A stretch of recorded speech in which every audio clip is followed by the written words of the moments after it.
What's up, guys? How you guys doing today? I hope everyone is doing fantastic. As you can see, I'm doing wonderful today. It's a Champions League day, baby. Yes, sir.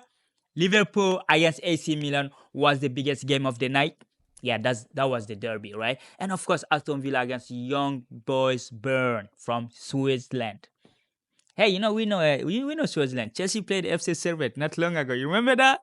They almost kick us out.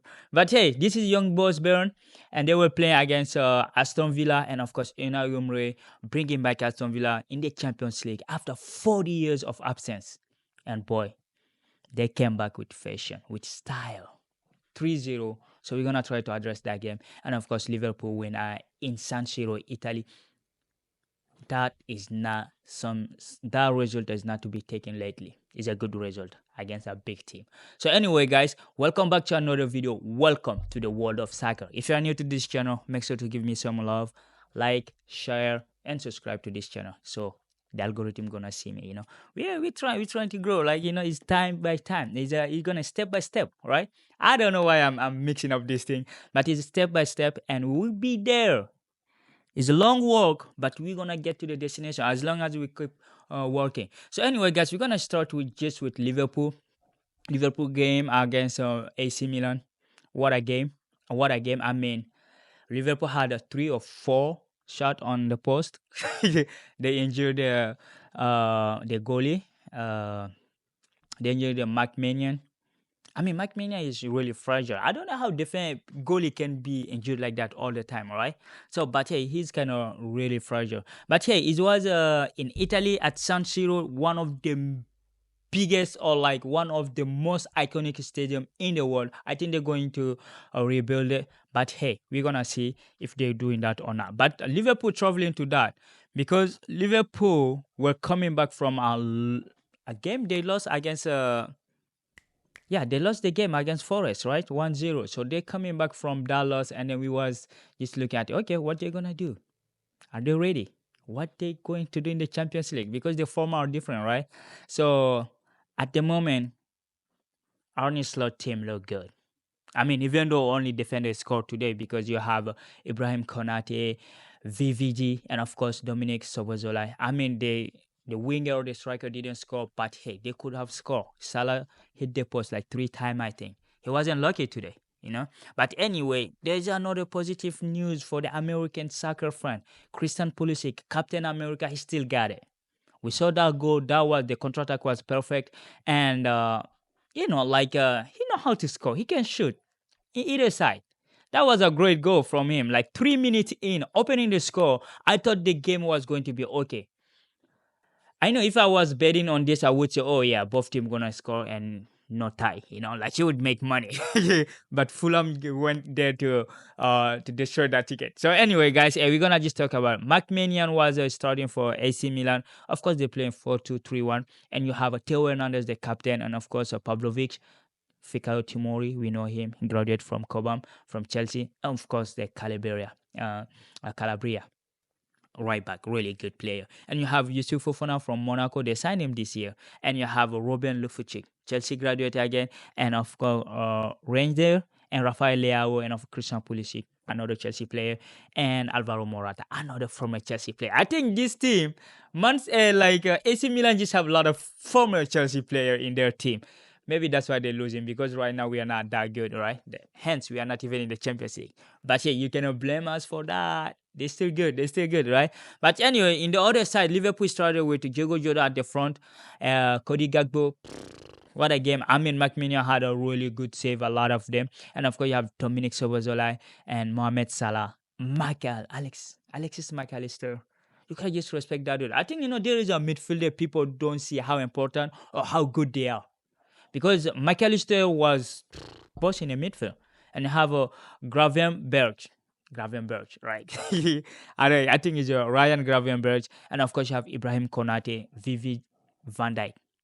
Virgil van Dijk scoring. Both center backs scored. They taught big, like they dominated in the air. And of course, Trent Alexander-Arnold and Tsimikas is starting, and of course Alisson. So this one, Alexander-Arnold now he won't play 80 minutes and 90 minutes anymore, because we see since the season started, he's been subbed out every single game. All right, every time. So anyway, the game overall was a really fun to watch, very open game because AC Milan midfield wasn't that good to hold Liverpool. I think the win is just deserved. Liverpool deserved this win. They didn't steal it. Like the football they played, the football they produced, they just deserve a result, right? Like because you have the midfield, they completely dominated midfield. Sobozola was like linking up with the two holding midfield, which is a McAllister and Gravenberch, and McAllister like all the time opening the ball to Salah or to Gakpo. It was just beautiful to watch. Like the gegen pressing, you don't call this gegen pressing anymore because like they good defense during the defensive work in the midfield. They're compact and like when they go up, they always go in number. You know, they don't attack like with only 2 3 players. Liverpool, when they attack you, they attack always with 7 players. Like it's just crazy how they leave space behind. But like if your person is good, you can afford to do that because you have a player that are really fast. Ibrahim Konate, Van Dijk, they're a really fast player. We know Alexander Arnold is not good defensively, but offensively brings so much to the game that you cannot ignore it, right? And he had a really fantastic game. All right, like it's a blending. If everyone did good, it's all right. Like a 3-1 at San Siro. I mean, AC Milan is not the AC Milan we grew up watching, like, the Christmas tree shape of Ancelotti, like 2005 to 7. Like growing up, those were the team we were, like, Sidorov. So, like, it's not that anymore. Now it's a generation Leao, right? Morata. Morata is their leading striker. I mean, he's the luckiest striker in the world. He's been for Real Madrid, Atletico Madrid, Chelsea, like Juve. He never played for a small team. But yeah, he's a European champion, so you gotta give him that. So overall, I think the game was just good. Mohamed Salah game was fantastic. He just needed that small goal, like a just tiny. He just score a goal and then he would be 10 out of 10, right? Because he really played really good today, even though he depended the post like 2 or 3 times. So it was a really good game from Liverpool. So this is a good representation for the Premier League because we still have other 2 teams to play, right? We have Arsenal, which Arsenal going to play like on Thursday, and Man City is playing tomorrow. So we're gonna see what those guys gonna do. But these are the 2 weakest team. I mean, yeah, like Liverpool finished third, Aston Villa finished fourth. But yeah, Liverpool went brilliantly against a really tough team, which is good. Good result to bring back home, and of course to make the bulldozer start running again in the Premier League because you cannot play like you played against Forest last week. So anyway, it was a good game. Even the sub that came on in the second half, Luis Jazz, Colombian, and of course you have Watu Endo, like coming on for Alexis McAllister, and of course Joe Gomez coming in the second half. Darwin Nunes coming on like Federico Chiesa.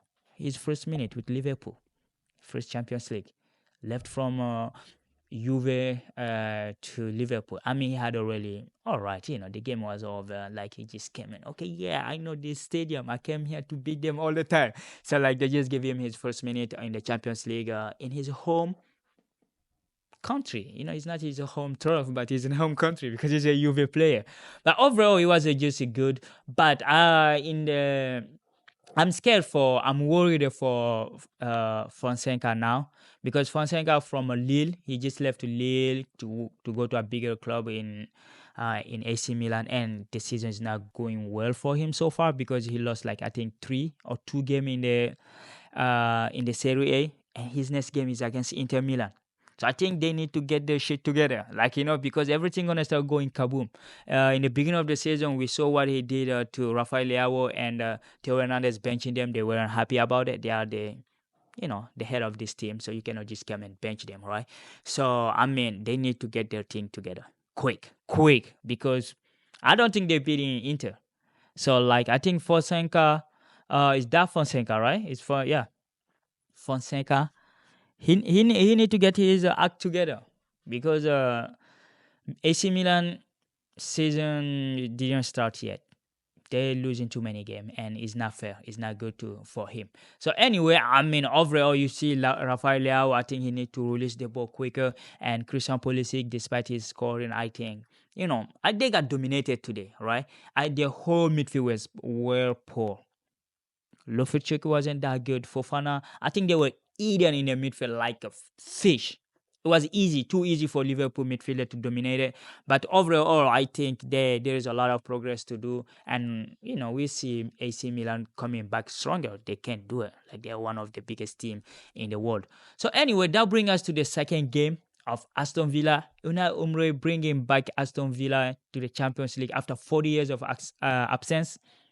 Oli Watkins, we know he was good last year, but hey, the dude, he's now waking up yet. He's still in the game, but he's not like he's still like you can finish some chances, right? Like just wake up, buddy. Don't sleep in because like hey, John Duran, you see the goal he's scoring.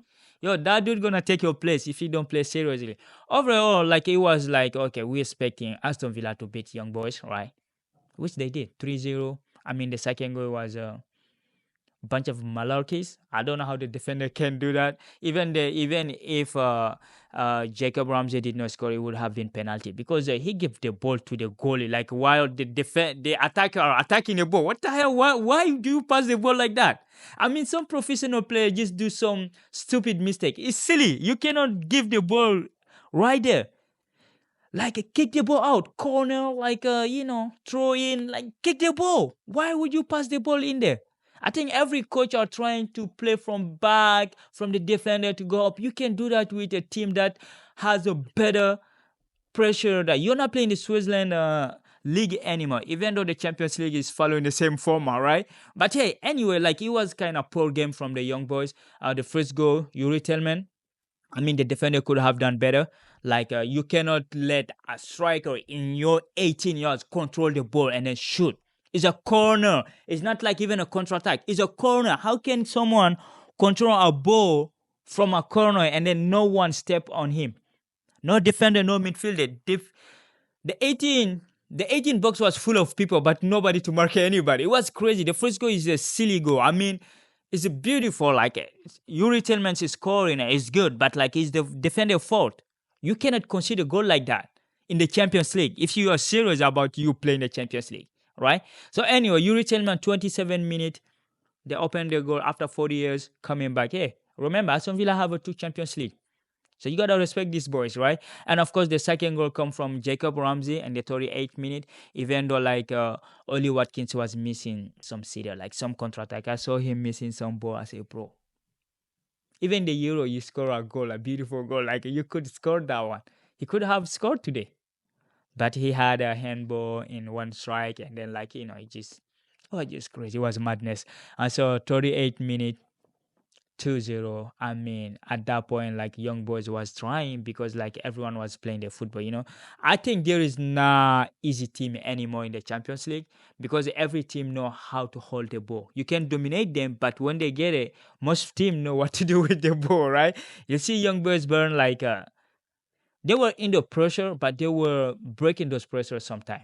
Even the position of the game, the position of the ball was like less than 60%. Like I think. Yeah, Villa had 53%. And like Young Boys had 47. So like it's not like they dominate them. They just took 2 silly goals. Like the first and second goal is not that goal. But hey, Onana's goal, that one is beautiful. It's from the midfield. It just reminds me of Frank Lampard, Steven Gerrard, Paul Scholes hitting the ball from the midfield, right? It's just beautiful. Like it's crazy hit from Onana. It was on the ground. The goalie couldn't see it. 3-0, 86 minutes. Of course, Unai Emery and his boy winning the first game in the Champions League. So we're gonna see how the Champions League gonna continue because tomorrow there will be other games. There will be other really good confrontation. Inter Milan against Manchester City, and the Thursday we have Barcelona against Monaco. So we're gonna address all this game. Anyway, guys, we're gonna just leave this here because there is other thing we have to talk about, right? All those players complaining about the game time. We need to dedicate a video about that. So we're gonna try maybe tomorrow or Thursday. We will see. We're gonna talk about some of those. So anyway, guys, hey, thank you for watching. Hey, I really appreciate your support. So hey, thank you for watching. Stay safe and stay strong. Hey, see you there. Be there tomorrow. The Champions League is back. We'll be there too. So peace.